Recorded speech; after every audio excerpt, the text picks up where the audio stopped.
para Sorocaba.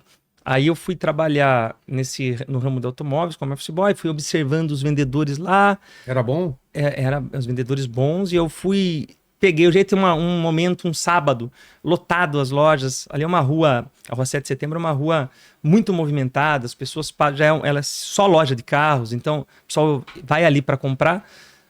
A loja lotada, eu atendi um senhor lá e vendi para aquele senhorzinho. Eu lembro que foi uma venda assim, que as lojas estavam lotadas, e ele era um senhorzinho que passava todo dia ali nas lojas. E a turma fala, lá eles tinham um termo, os carnego, eles falavam, os vendedores. Falavam assim, carnego, que é o cara que vai... Carnegro? Carnego, era o nome que eles davam. É o cara que vai, olha pergunta e não compra nada. E eu, na inocência, sem conhecer nada, atendi ele, mostrei um Fusca na época.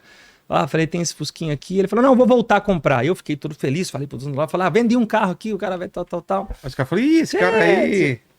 Aí, pouquinho antes de fechar a loja, esse senhor volta com uma sacolinha plástica, um jornal, com dinheiro todo embrulhado. Nossa. E compra em dinheiro o Fusca. Aí ele começou, daí alguns meses depois eu já estava oficialmente como vendedor, me dei muito bem na venda de automóveis. Logo eu me tornei gerente da loja, logo abri a minha loja de sociedade com uma outra pessoa lá, só que eu já iniciava um processo de dependência química. Então, a dependência química, ela é progressiva. Então, por um determinado tempo, eu conseguia controlar. Eu conseguia ser um bom vendedor, eu conseguia ser o proprietário, eu conseguia usar droga, eu conseguia... Mas, ao passar dos anos, ela foi... E o auge foi quando eu tinha a minha própria loja. Eu cheguei a ter uma ideia, pra você ter uma ideia, né? O traficante, ele chegava no final do mês e falava assim, Manga, você... pegou tudo isso aqui. Comprava ainda de... Eu dava um carro para ele. Falei, então tá, esse carro aqui é para pagar a dívida. Então era um vício que estava muito forte. E aí, como não acontece com qualquer pessoa que usa droga, chega um determinado momento que ela não consegue mais controlar. E eu fui perdendo tudo, fui perdendo. Sua família sabia? Minha família sabia. A minha mãe, eu sempre falo que os pais, eles tendem a não acreditar, mesmo sabendo. Eles buscam, poxa, não quero acreditar com meu filho que... Meus 2 irmãos não bebiam, não fumava, não tinha nada, nunca tive um histórico desse na família. Então a família relutava com isso. Mas todo mundo sabia, né? Então minha mãe sofria muito, ficava... Se eu não dormia enquanto eu não chegasse, até que enfim eu perdi essa loja de carros, acabou quebrando. E eu fui então, eu vinha para Santos, buscava carro, continuava no ramo. Buscava carro, vendia para os lojistas lá, nunca deixei de trabalhar. Então ganhava muito dinheiro e perdia muito dinheiro. Perdia muito dinheiro. E aí depois de um tempo eu fui, a droga foi, eu fui para o álcool com 16, né, 15, 16 anos, depois maconha, depois eu experimentei a cocaína, daí ia nas festas rave, experimentei êxtase, LSD, lança-perfume. Que isso foi o quê? Companhia... Eu falo para as pessoas assim, eu tenho um trabalho hoje que ajuda as pessoas a sair das drogas. Eu falo, olha, não é... As pessoas falam, a minha mãe falava, por exemplo, e as mães falam, cuidado com o estranho, não tome nada no copo de estranho, mas não é o estranho. Quem vai oferecer a droga para você é o amigo, aquela pessoa que anda do seu lado, que experimentou e vai compartilhar com você. Então, é a companhia que leva a pessoa ao primeiro contato com as drogas. E aí tem aquela questão da predisposição. Então, eu já tinha uma predisposição para o uso. Então, eu gostei muito da droga. Então, isso foi aumentando. Chegou um tempo que eu comecei daí eu experimentei a cocaína. A cocaína é uma assim... Você experimenta ela depois de 20, 30 minutos sem vontade de cheirar de novo. E depois você busca aquela sensação que você não encontra mais. E você vai aumentando a dose. E ela foi elevando. Num primeiro momento você consegue administrar ela, você consegue cheirar e ir para uma balada, você consegue cheirar e vender carro, você consegue cheirar e ter um convívio, depois você tem que ficar trancado, seu cérebro já não consegue se envolver com mais ninguém. E chegou uma época que um dia que eu entrei no carro, vinha de Sorocaba até São Paulo cheirando, voltando porque eu não queria ter contato mais com ninguém, olha pelo retrovisor, aquela paranoia mesmo da droga. Mas eu nunca cheguei a furtar ou morar na rua, porque primeiro que eu tenho uma família estruturada, uma família amorosa. E também porque eu sempre ganhei bem. Então eu ganhava dinheiro e perdia tudo, mas eu ganhava. Eu tinha facilidade de vender. Mas chegou um dia que Chegou a ter que vender coisa de casa, assim? Não, nunca cheguei, porque eu sempre vendi bem. Então, por mais que eu desandasse, ficava 2, 3 dias sem trabalhar, quando eu ia trabalhar, eu vendia carro. Sim. Eu sempre fui um bom vendedor. Então as pessoas falavam, bom, deixa o Manga aí porque ele vende. E aí chegou um determinado momento que eu fui buscar a cocaína num bairro, né? Que eu sempre ia buscar lá. E o traficante de cocaína, ele dorme. Ele chegou um momento que ele para de vender. Sim. O do crack, não. E aí eu cheguei... O crack, eles vão revezando. E eu cheguei num bairro, falei, tem pó aí? O cara falou, não, tem pedra. Daí eu falei, quero experimentar. Aí eu peguei, e aí que... Aí falam que é... Aí é terrível. Aí enquanto a pessoa cheira a cocaína, depois ela tem uma sensação, entre aspas, muito boa. Depois de 20 minutos tem aquela depressão, aquela vontade de tragar de novo. O crack, a hora que a pessoa traga a fumaça do crack, ela tem uma sensação maravilhosa, naquele primeiro momento. A hora que assopra, já tem angústia, tristeza, então ela tem que tragar de novo. Putz. E nesse trabalho que eu faço de recuperação de dependentes químicos, eu já ajudamos meninas de 13 anos que se prostituíam por um trago da droga. Mãe que chegou a trocar o seu filho por R$50. Uma professora da rede municipal que não tinha coragem de voltar para casa.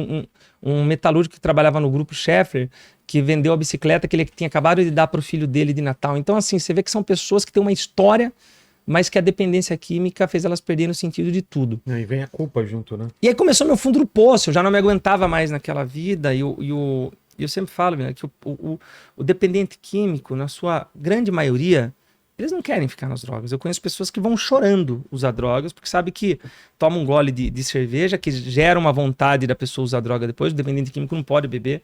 E aí ele vai sabendo que ele vai sofrer, que ele vai deixar a esposa, que ele vai deixar a família, que ele vai se envolver com quem não presta. E eu tenho um pastor lá que trabalhava de martelinho de ouro nas lojas, Pastor Valmir. E ele ficava, você tem que ir pra igreja, tem que voltar pra igreja e tal. Eu fugia daquele pastor, o pastor chato, cansativo, e ficava... Mas teve um dia que eu falei, não, pastor, eu vou. Ele queria me levar para um lugar que chama Vale da Bênção, em Araçariguama. É um local onde as igrejas reúnem ali para oração, uma fazenda voltada para a fé, independente de denominação. E aí, numa sexta-feira, eu já desacorçoado com a vida, ele chegou e falou, Manga, vamos pro Vale da Bênção, você vai ter um encontro com Deus e tal. Eu falei, vamos. Amanhã, 7 horas da manhã, eu falei, fechado. Naquela sexta eu desandei à noite, cheirei, fumei crack, fiquei pra rua. Cheguei em casa às 6 horas da manhã, minha mãe, coitada, acordada, esperando eu chegar. Aí fazia tempo que eu não orava, naquele dia eu orei. Eu falei, Deus, faça com que esse pastor esqueça de vir aqui, porque eu preciso dormir, que eu tô moído, né? E pro dependente químico, quem tem isso na família sabe que cena mais terrível pro dependente químico é você tá voltando pra casa e tá vendo todo mundo no ponto de ônibus indo trabalhar, todo mundo arrumadinho, você saindo no elevador, o cara descendo trabalhar, você com aquela cara sujo. Não adianta, 7 horas da manhã tocou, daí era o pastor lá, tive que ir. E naquele dia, Milena, que eu fui, eu falei, vou me entregar, eu chorei pra Deus. Naquele dia eu tive um encontro com Deus, eu nunca mais usei drogas. Como foi? Eu fui um encontro, Deus tocou em mim, eu fiquei lendo a Bíblia, ele ficou pregando, ficava um momento, fiquei o dia inteiro nesse lugar. E naquele dia eu falei, eu não aguento mais. Eu falei, você pediu ajuda pra Deus. Deus, o Senhor me mata ou me ajuda a recuperar, porque eu não aguento mais essa vida. E aí, porque todo dependente químico, em algum momento, já pensou em suicídio. Todo. A depressão é muito forte. Em algum momento. E eu já pensei em... Minha mãe morava no 13º andar, mora. Eu já pensei em abrir a janela e me jogar. Porque você faz todo mundo sofrer. O dependente químico, ele sofre, ele faz as pessoas sofrerem, ele se sente... É um negócio diabólico, a droga. E naquele dia, eu tive esse encontro com Deus e mudei de vida. E decidi mudar. Eu liguei para os meus amigos, falei, olha, eu amo vocês, mas eu não posso mais andar com vocês. Se eu tiver com vocês, eu vou usar.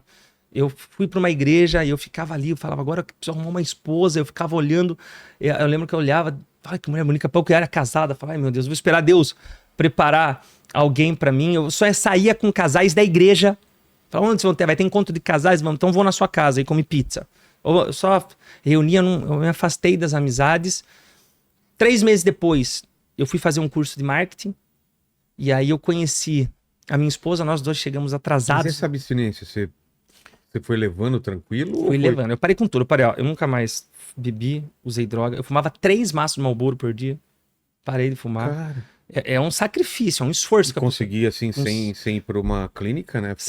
Sem clínica. Mas foi um esforço. Mas eu acho que é importante o trabalho das clínicas. Claro. Tanto que eu acho que qualquer caminho que a pessoa tome para sair das drogas é importante. Mas primeira decisão, eu apoio, né? todos. Mas primeira decisão. E a fé, independente de religião, da pessoa se apegar a Deus. E a internação compulsória? Sou a favor. nos casos extremos. Com a família aprovando.